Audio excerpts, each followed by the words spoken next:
இது வந்து பார்த்திங்கன்னா, ஒரு பாவாடை சட்டை. அதாவது பாவாடை சட்டை கிளாத் வந்து ரெடிமேடா விப்பாங்க இல்லையா?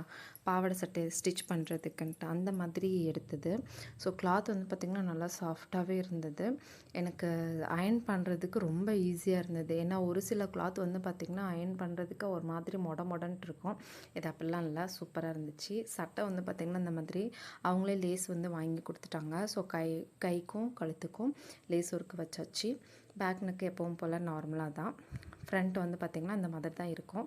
இதில் வந்து பார்த்திங்கன்னா சென்டரில் ஒரு ஹிப் பெல்ட் வந்து அவங்களே வாங்கி கொடுத்துட்டாங்க. பெல்ட் வந்து அந்த ரன்னிங்கில் 1 மீட்டர் 2 மீட்டர் கிடைக்கும்ல, அந்த மாதிரி ரன்னிங்கில் வாங்கி கொடுத்தாங்க. அதுக்கு கீழே மேட்ச் ஆகணுன்ட்டு அந்த லேஸை வந்து இந்த மாதிரி வச்சுட்டு ரோப்பு 2 சைடும் கொடுத்துருக்குறேன். இடுப்பு கணக்கு பண்ணி கட் பண்ணி இந்த மாதிரி ஸ்டிச் பண்ணியிருக்கேன். ஸோ ஃபைனலி பார்த்திங்கன்னா ட்ரெஸ் வந்து இப்படி தான் இருக்குது. எப்படி இருக்குன்னு மறக்காமல் கமெண்ட்டில் சொல்லுங்கள்.